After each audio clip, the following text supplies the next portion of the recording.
Well, joining us here in TCO Radio Studios, we've got Brian Asamoah and Aaron Jones, and it's a really special conversation we're going to have today because we're going to go to your off-field adventures that you had this off-season and talk a little bit more about your trip to Ghana with NFL Africa. Now, Brian, obviously, you're kind of spearheaded this with your Be Authentic Foundation. Correct. You're an NFL flag football ambassador. Yes. What was it like, and what does it mean to you to be able to bring that program there that summer?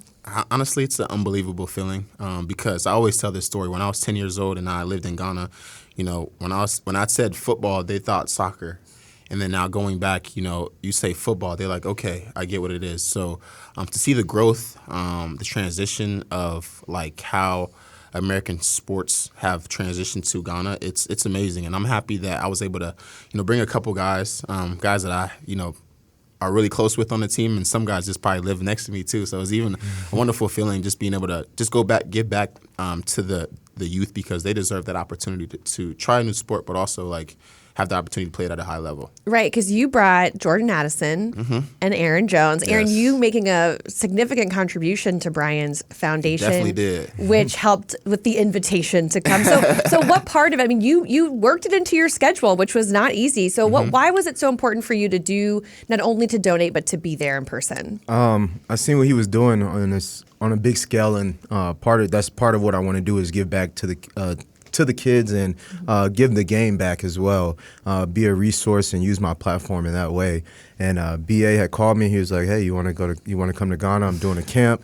I'm like, "What are the dates?" He told me, and I was already going to Kuwait.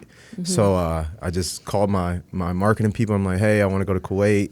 Does this work? Can we get the flights changed from here to from Ghana to Making Kuwait?" things happen, yeah. And it was honestly God because I can't believe we were talking about it yesterday. Yeah. I was like, bro, I still can't believe I was in Africa, like sitting back. And I thanked him. I'm like, thank you for making that happen because I don't know if I've ever would have went over there. And then just the experience I had was surreal. Like, I'm like, man, like I got to meet the king. I got to talk to so many kids, and some of these kids knew who I was. Right. And so you're like, man, I'm all the way over here across Halfway the water. around the world, they know who I am, right? They knew who he was. Yeah. Like they knew who the Vikings were. Wow. Like they were just so blessed and so thankful for us being there. So it was life changing for me. That's amazing. I want to get more into what you did outside of the camp, but let's talk more about the camp and bringing football to Ghana. It was in Road to LA 28, which obviously is a nod to the Summer Olympics adding flag football. And you had the National Flag Football Talent Scouting Camp at the University of Ghana. You were able to have them run through drills and things like that. Over 100? Over 100. That's incredible for the first turnout. thing. Yeah. What was the standout moment for you when you had, all these guys looking up to you? What was the standout moment? I think the standout moment for me would be there was a kid that traveled 5 hours. That was mine too. To get to the Really? camp to showcase his ability, and that just speaks to the volume of the talent and like the type of guys that are in Ghana that just are seeking an opportunity. So he drove 5 hours, came in, didn't stretch, and ran a 40-yard dash and ran like a 4.4 or something like that, and it was just unbelievable. Like the grit, the want to be a part of something so special like this. I think that was the highlight of my day, but also like it was my birthday, and being able to spend that with, you know, all the kids that show up, the participants, was something that I just, you know, absolutely appreciated, just because I don't think there will ever be a birthday like that where I'm able to spend, you know, my day giving back to the community, and especially a place where, you know, I'm from. So it was amazing. Aaron, what was the energy like having conducted camps yourself and now you're halfway across the world doing this at the University of Ghana? What was the energy like? The energy was electric. You see those kids, they're bright-eyed, listening, waiting for instruction, waiting to be coached up, but also competing because we did like a combine drill, and you would hear like when one person's going on, they're cheering each other on, and you think like, okay, we're competing, I'm going to beat your time, but these kids are getting hyped for each other, and it was something to see, especially once they got to playing actual flag football after that. And you're like, you sit back and you're like, hey, these guys got some talent. Like, they need to be playing just like real raw football. talent, right? Raw talent that just need to be worked on. And you can, like, these guys can put on some pads and play. Like, And so now they're a part of a training program, right? Where they are trying to field a team for the 2028 flag football Olympics to represent, is it Africa? Like to be, Ghana. well, so you represent Ghana and there's only 6 teams Yes. that would be competing, right? So, I mean, it's tough competition. It is. How do you hope to help with their pursuit in this?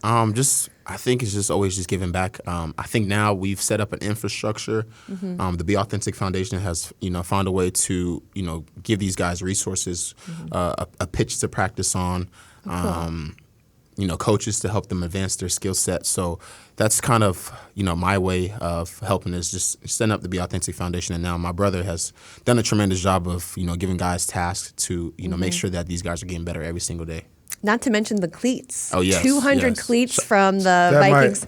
That might have been a surreal part for The me. teammates and staff. Yeah, why so? Because as soon as BA, that's the hard work that people don't see behind the scenes. After the season's over, he's going around collecting cleats and he's telling guys, hey, I'm going to send this back home. And some guys probably don't believe him, but he actually got them over there, shipped them over there himself, and then camp's over, he puts them out. And it was crazy. You just see the kids going crazy for him. And then there's kids probably grabbing a size 12 and they're probably a size 8 and they're like, I'm going to make this work. I'm going to make it work. I'm going to make it work. Gosh, Yeah. And they were wow. just so thankful to be given something for free.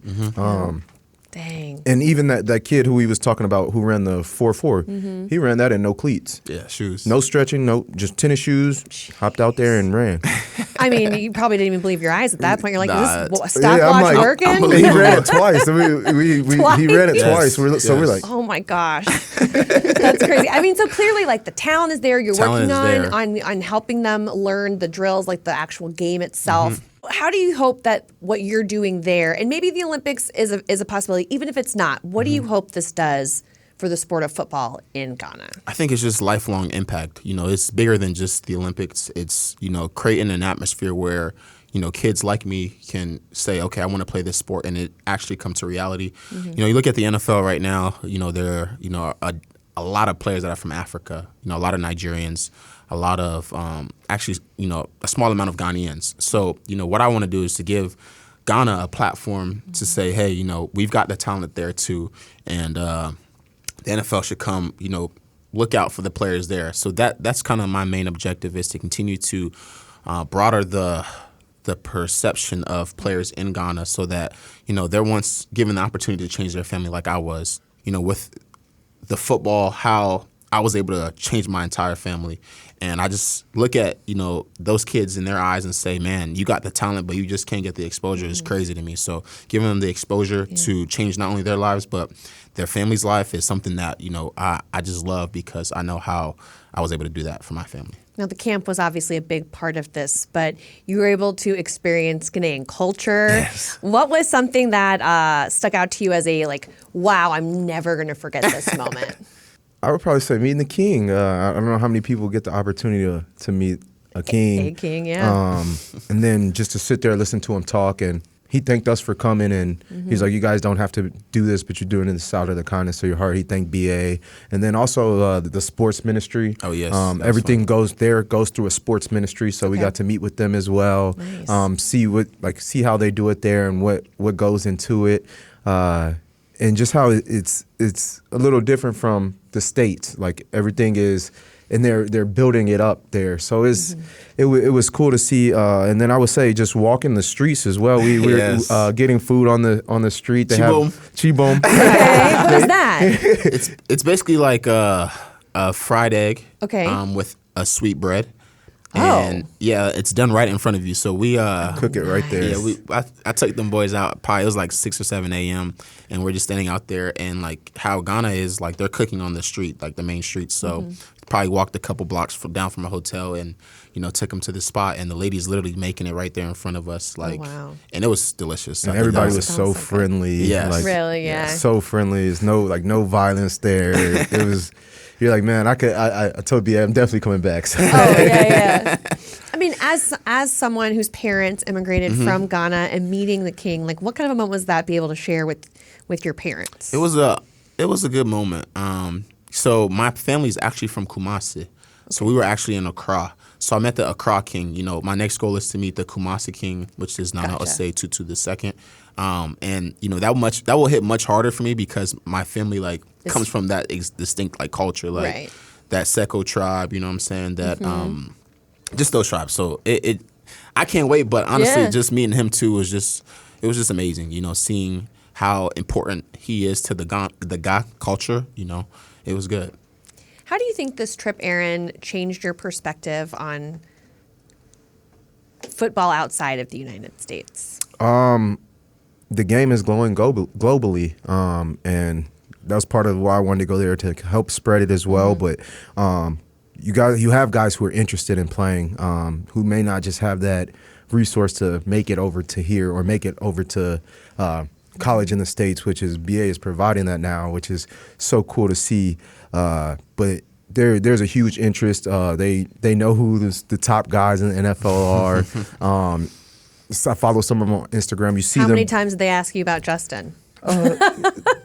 here and there. Okay, I'm like, I feel like that's the name everyone knows, It wasn't right? too much. So- They were happy with who was Of who was course, there. you guys are. Yes. You guys are so good. it was to see that, and then sorry, I forgot the other part of your question. What you had? Oh, just the role as an athlete in global. And I interrupted you, so that's no, on me. you're fine. That's on me. Let's be real No, you're here. fine. But no, the role as an athlete to bring football outside of the United States, how that changed your perspective. That it is kind of already there. Yeah. But they need to see it. They need to. I say if you can see it, you can touch it. It's attainable. So we I like that. We gave them that. Now they have something to work towards. Hey, there's people here who care about me. He's setting up the infrastructure, the resources there to help me continue to grow my game. And hopefully, like he said, the NFL goes there and starts a pathway program like they did in Nigeria. And then now you're putting kids there in the NFL. And like I said, the interest is there already everywhere. That's why I feel like that's why you see games going to. We're going to Dublin We've got this year. 2 weeks They got span, they're right? They got Spain.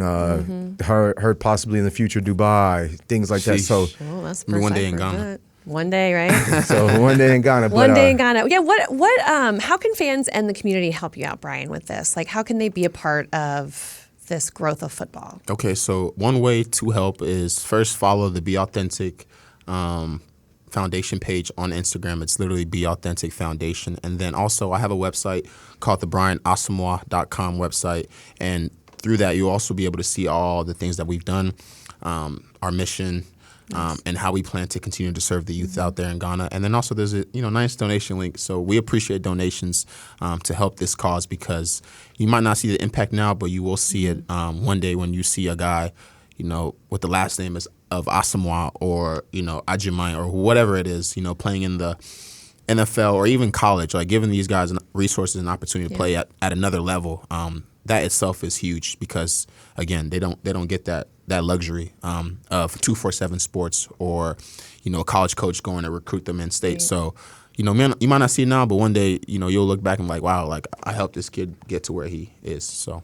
It's exciting. It is. It's really, really great what you guys are doing. I'd be remiss if I didn't ask you about just the start of camp. I mean, we're back here. Aaron, how's it feeling? You're back again for another season. Fans are so pumped to have you back. I'm sure as the DA is as well, obviously. But what are you really looking forward to as you just kind of have your first practices today? Definitely. I'm super blessed to be back. Didn't want to go anywhere, so glad to be back. And I'm just looking forward to getting after it, competing. And I said it's like riding a bike. We were out there in the walkthrough, and you could tell everybody was sharp. They were ready to Already, go. Huh? Yeah, and I think most of that's because we got a lot of our team back. So a lot of us aren't trying to learn the offense. We're comfortable with it now, and it's like, hey, we have some unfinished business. We know what we have here. We have all the talent that we need. And now it's on us to just get it done. Yeah, speaking of consistency, third year with defensive coordinator Brian Flores, you're kind of more comfortable in that system now. What are you excited about, Brian, about this camp just kicking off? I think for me, I'm excited just for another opportunity to go out there and just play the game that I love. Every day is a wonderful day just to go out there and play. So for me, it's just having that level of consistency, just like you just said. So stacking days with the opportunities I'm given and making sure that I capitalize because I know how I'm able to use my skill set to my advantage, and playing it within the defense could be a good way. So I'm excited too. It's gonna be a good year. Well, I thank you so much. Thank you for your time. I know it's probably lunchtime. You guys got to you're get good. fuel up before you go back out to practice. So we appreciate you talking about this Thank with you. us. Thank you. Appreciate Thank you you. for real. Well, thank you guys.